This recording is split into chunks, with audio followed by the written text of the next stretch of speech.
Pensou em previdência privada, chamou a doutora Patrícia Evangelista. Tudo bem? Tudo bem, querida. Temos novidades? Temos mais novidades. No INSS a gente está sempre com novidade, Regina. A gente... Imagina o desafio, Patrícia. Quando pensa que a gente aprendeu uma coisa, muda tudo. Eu imagino o desafio. Né, é um grande desafio advogar na área, é um grande desafio ser docente na área, dar aula, poder atualizar os nossos alunos. É tudo muito complicado porque muda muito e é desenfreado. Né? Qual é a novidade desta vez? Desta vez nós temos, toda vez, sabe, que a gente tem matérias que tem discussões que são muito importantes no mundo previdenciário, elas acabam gerando uma coisa que a gente chama de tema. Então, um tema que está pendente, você deve ouvir falar, um tema que está pendente no STF, no Supremo Tribunal Federal. É uma pauta. É uma pauta. O tema que está pendente no STJ. Então, agora, nós tivemos também uma questão muito importante. Ela foi favorável e acaba acontecendo com muitos segurados da Previdência Social. Então eu queria explicar um pouquinho sobre a oportunidade de você optar pelo benefício mais vantajoso e mesmo assim ter o direito de receber os atrasados. O que é isso? Então vamos tentar explicar de uma maneira fácil. Então uma pessoa foi lá, deu entrada num pedido de aposentadoria por tempo de contribuição em 2018. O INSS foi lá e não reconheceu o direito a esse benefício, negou, disse que a pessoa não tinha o tempo necessário. Aí essa pessoa não tinha outra alternativa a não ser dar entrada numa ação judicial e esperar o processo ser julgado. Entendido. Até agora tá fácil. Até agora tranquilo. Então ela deu entrada na ação judicial e ficou esperando o resultado da ação judicial. Só que enquanto ela estava esperando, nesses anos aí aguardando, ela deu entrada num novo benefício de novo no INSS e conseguiu ter esse benefício reconhecido. Mas eu ia perguntar, ele negou. Eu posso depois de um tempo entrar de novo? Sim. Que foi o que essa pessoa fez. Então, de imediato, entrou com uma ação e depois continuou brigando administrativamente. Quer dizer, eu fui tentando, até a hora que o INSS por si só reconheceu. Nesse momento, então, ela tem duas frentes. Ela tem duas frentes. Ela tem uma ação judicial aguardando e ela tem um pedido administrativo que o INSS aceitou. Muito bem. Qual era a grande questão anteriormente, tá? Se você, na fase de execução do processo, se você ganhou o processo, você teria que optar pelo benefício mais vantajoso. E se o benefício mais vantajoso é o segundo que você protocolou no INSS, não aquele primeiro que está com discussão judicial, você só ia receber daquela data que você requereu pela segunda vez em diante e não tinha direito aos atrasados. Nesta decisão do STJ, você tem o direito de receber os atrasados daquele primeiro benefício até o dia que você deu a segunda entrada no INSS. Então, por esse exemplo, essa pessoa receberia de 2018 até supostamente 2022 e optaria pelo benefício mais vantajoso, que é o que ela está recebendo. Daqui para frente. Daqui para frente. Só que na situação anterior não era permitido isso. Então mudou para melhor. Mudou para melhor. Então, hoje nós estamos trazendo uma informação super quente, assim, atualizadíssima e boa. Até que enfim, uma decisão favorável ao segurado, aos contribuintes da Previdência Social. Vamos pegar também um outro exemplo só para a gente poder finalizar a explicação que eu acho interessante. Okay? Vamos supor o seguinte, a pessoa está com um homem que já esteja com 62 anos de idade, deu entrada na aposentadoria por tempo, não conseguiu o benefício. O INSS negou. Só que no trâmite desse processo, ele implementou os 65 anos de idade, que dá o direito a ele se aposentar por idade. E aí ele vai lá e fala, não, mas eu não posso ficar esperando o processo judicial porque eu estou precisando muito de dinheiro. É de caráter alimentar, eu preciso sobreviver com isso. Então ele vai lá dar entrada na aposentadoria por idade, o INSS reconhece. Só que essa aposentadoria por idade é valor inferior ao que ele teria direito naquele benefício que ele deu entrada. Lá quando tinha 62. Quando ele tinha 62, por tempo de contribuição que o INSS não reconheceu. Aí não tem esse tipo de problema, porque no próprio processo judicial, ele vai falar para o juiz que ele opta por aquele, pede a cessação daquele que ele está recebendo, o juiz já cessa, já implanta o benefício anterior, quer dizer, ele não fica nem sem receber, já corta um e já implanta o outro e ainda recebe todos os atrasados daquele outro procedimento judicial desde quando ele deu primeira entrada no benefício no INSS. Como são pagos os atrasados? Então, esses atrasados, eles são pagos, se for judicialmente, ele pode ser pago de duas formas, Rê, ou através de precatório, ou através de requisição de pequeno valor, que chama RPV, tá? Se for requisição de pequeno valor, são valores de atrasados de até 60 salários mínimos, tá? Total ou parcela? Total. E aí, eles são pagos, o juiz determina hoje, em 60 dias o pagamento tem que ser efetivado. Ah, mas sai de um jeito, numa tacada só? Numa tacada só. Eu tô perguntando, sai numa tacada só? Numa tacada só. O montante todo vem? Exatamente. E se for acima desse valor, aí é precatório. O precatório como que vai fazer? Dependendo do mês que libera o precatório, ele entra para o ano seguinte para pagamento ou para o ano posterior. A doutora explicou isso. Lembra da última vez que eu vi? Presta atenção na aula, viu? Olha, você tá uma boa estudiosa, aluna boa. Então aí, nessa situação, pode demorar até 2 anos o pagamento do precatório, na pior das hipóteses, a não ser em função dessa lei, dessa emenda, que alterou a forma de pagamento do precatório, que pode postergar até 2026 e pagar parcelado, tá bom? Isso é mais recente. E aí, só para... Você não fez essa pergunta, mas só para poder complementar e deixar as pessoas que estão nos assistindo bem esclarecidas. Quando você ganha também os atrasados perante o INSS, não judicialmente, você entrou com o processo, perdeu, recorreu para a segunda instância do INSS, que chama Junta de Recursos, recorreu ao Conselho de Recursos, que é a última instância do INSS, e reconheceram o meu direito. Como é feito esse pagamento? É feito através de uma coisa que a gente chama de PAB, Pagamento Alternativo de Benefício. E aí é liberado pelo gerente executivo da Agência da Previdência Social, e aí a pessoa não recebe no próprio lugar que ela está recebendo a aposentadoria. Vai ser recebido esses atrasados geralmente pelo Banco do Brasil, né? Que é um dos bancos públicos, ou Caixa Econômica Federal, mas geralmente Banco do Brasil. E aí o INSS libera, informa onde que vai estar liberado o valor, e aí você só vai lá e faz o levantamento. Então é diferente o pagamento de atrasados administrativamente do pagamento de atrasados judicialmente. E sai também de uma vez só? Sai também tudo de uma vez só. E quem não tem conta nem no Banco do Brasil, nem na Caixa Econômica, ou sempre tem? Não. Para fazer esse recebimento, você não precisa ter a conta nesse banco. Você só vai... Recebe. É como se fosse uma conta aberta provisória, só para pagamento. Assim que efetuar o recolhimento, o levantamento, ela automaticamente se encerra. É só uma via de pagamento mesmo. Só uma via de pagamento mesmo. Perguntas do pessoal de casa, bora? Vamos lá. Primeira pergunta do Marcelo. Eu dei entrada no benefício por incapacidade que foi negado. O INSS alegou que eu ainda poderia trabalhar. Entrei com a ação e anos depois, pela demora, fui obrigado a voltar a trabalhar mesmo sem condições. Se eu ganhar a ação, terei direito de receber os atrasados? Olha que pergunta interessante, porque se ele está discutindo que ele tem uma incapacidade, presume-se que a incapacidade não permite trabalhar.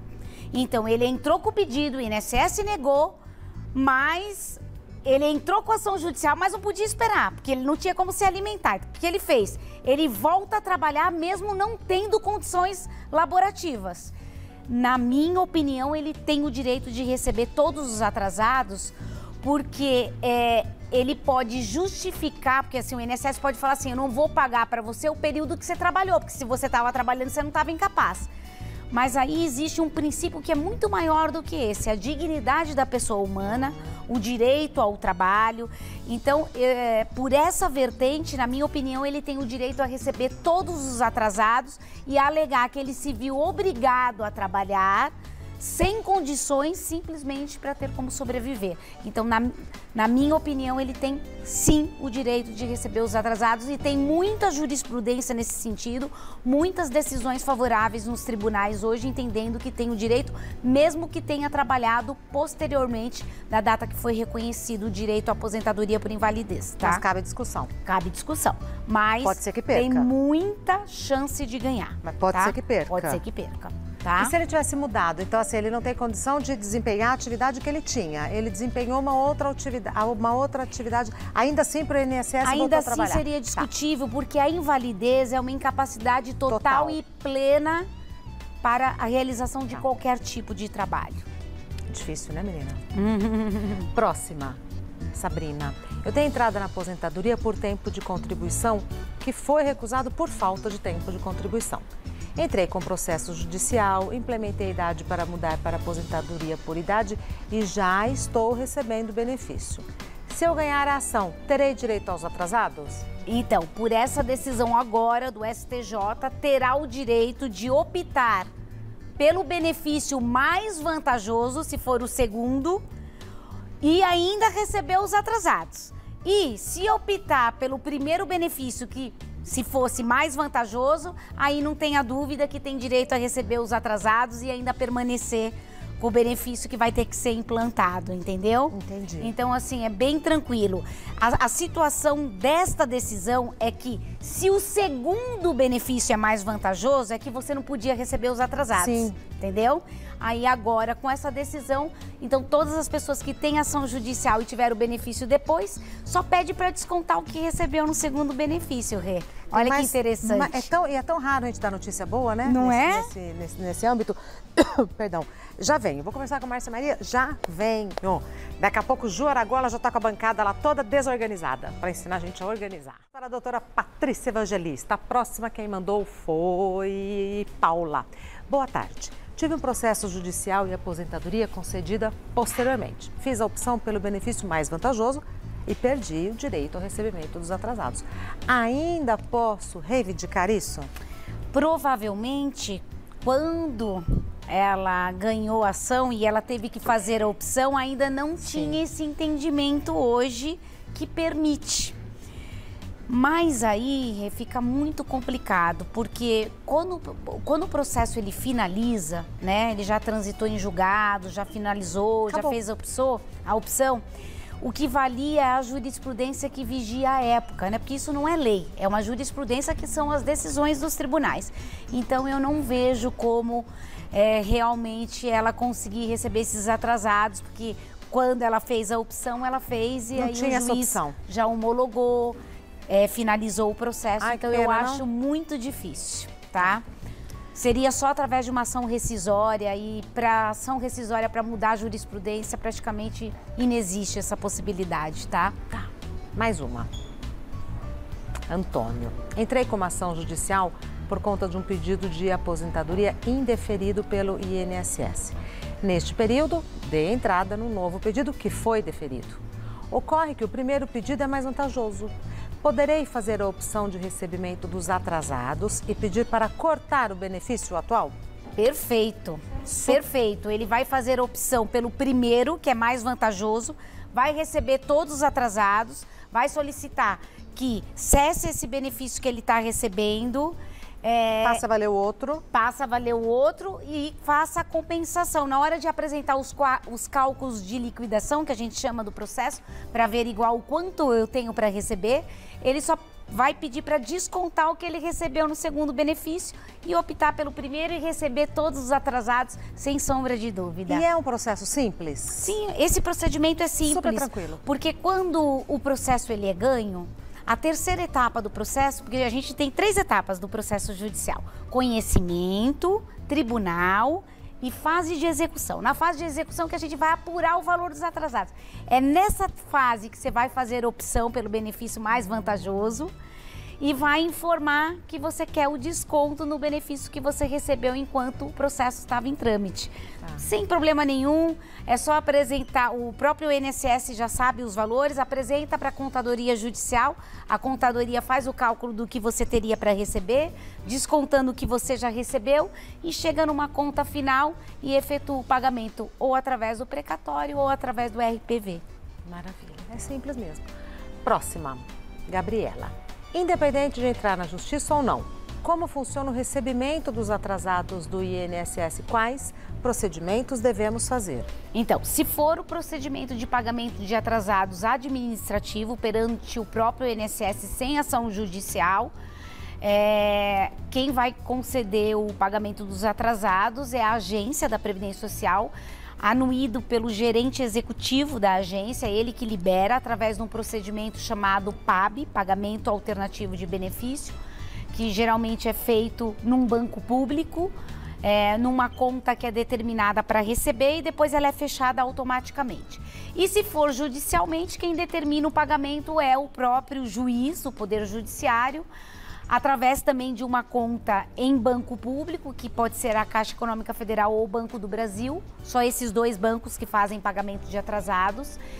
E aí ele pode ser feito por requisição de pequeno valor se for até 60 salários mínimos e se for acima de 60 salários mínimos, através do procedimento de precatório, né? Daquela forma que a gente explicou da outra vez, que pode ser pago até o ano subsequente ou até um ano depois. No máximo em até 2 anos, podendo ser parcelado em função da emenda de parcelamento dos precatórios. Aí vai até 2026, não é? Aí pode ir até 2026. Ô, doutora, por conta da pandemia, todos os processos, perícias e tal, ficaram muito prejudicados, como muitas coisas. Já voltou ao normal ou não? Olha, então, voltou muita coisa ao normal, embora o Poder Judiciário, depois da pandemia, estão tentando implantar um juízo 100% digital, fazendo só não as perícias médicas, porque as perícias médicas o médico precisa olhar o paciente,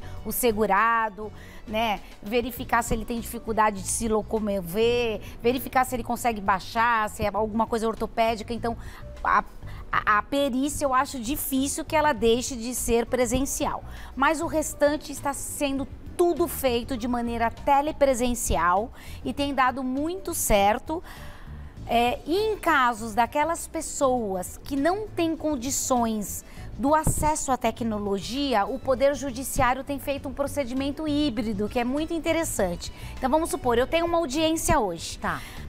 As testemunhas do meu cliente são simples, não têm acesso à tecnologia, tem idade avançada, não consegue entrar no sistema para poder fazer a audiência telepresencial. Eles podem ir até o fórum, eles disponibilizam uma sala, então fica o juiz telepresencial, eu, advogada, telepresencial, o autor telepresencial e eles lá no fórum, mas também sendo filmado. Com alguém auxiliando. Com alguém auxiliando. Então, hoje está implantado, a ideia é 100% digital, com uma possibilidade de um sistema híbrido para alcançar aquelas pessoas que ainda têm dificuldade. Então, é mais uma coisa positiva que a gente tem que elogiar, né? Porque é um procedimento que evita que as pessoas tenham que sair das suas comodidades para ir até o lugar, fazer a audiência. E tem outro ponto, muitas pessoas moram fora do estado e precisam ser testemunhas. Vai lá. E antigamente, exatamente, vai no fórum da onde ela mora, através do sistema de carta precatória, que a gente chama. E aí, isso precisa ser solicitado, obviamente. Sim. Porque tem que ser agendado, bonitinho e tal. Sim, aí você solicita, existe uma fase do processo que o juiz pergunta quais são as provas que você pretende produzir. Tá. Aí você informa quais são as provas que você pretende produzir, ele autoriza a prova, por exemplo, testemunhal, E aí você é faz a feito, aí solicitação. ele pergunta se você concorda com o sistema telepresencial, você fala que sim, ou o sistema híbrido e solicita que as testemunhas sejam ouvidas no fórum onde elas necessitam. Então isso é um procedimento que está sendo implantado, está sendo muito interessante e tem ajudado muito a agilizar os processos judiciais. Ô, doutora, se eles perguntam, é porque eu tenho a opção de falar, não quero nada presencial e tal. Eu tenho essa opção, eles perguntam. Mas vai atrasar? Tem essa opção, só que aí você depende da agenda do juízo, né? Tá, mas tem essa opção Tem essa ainda. opção. Maravilha. Ainda tem. O e-mail da doutora Patrícia Evangelista é sosprevidenciario@uol.com.br. Doutora Patrícia Evangelista está no Instagram como Patrícia Evangelista Oliveira. Tudo simples, objetivo e direto. Patrícia Evangelista Oliveira. Muito obrigada por ter vindo, Eu que agradeço por essa oportunidade e continue sendo essa minha aluna tão maravilhosa. Você viu como que você... Eu aprendo de verdade. Não, você aprende de verdade, porque depois eu venho 2, 3 pautas depois e você lembra do que a gente conversou anteriormente. Mas é que a professora é boa. Satisfação, Toda viu, minha. A professora é ótima. Você, doutora Sandra Daniotti, os médicos, a gente aprende tudo.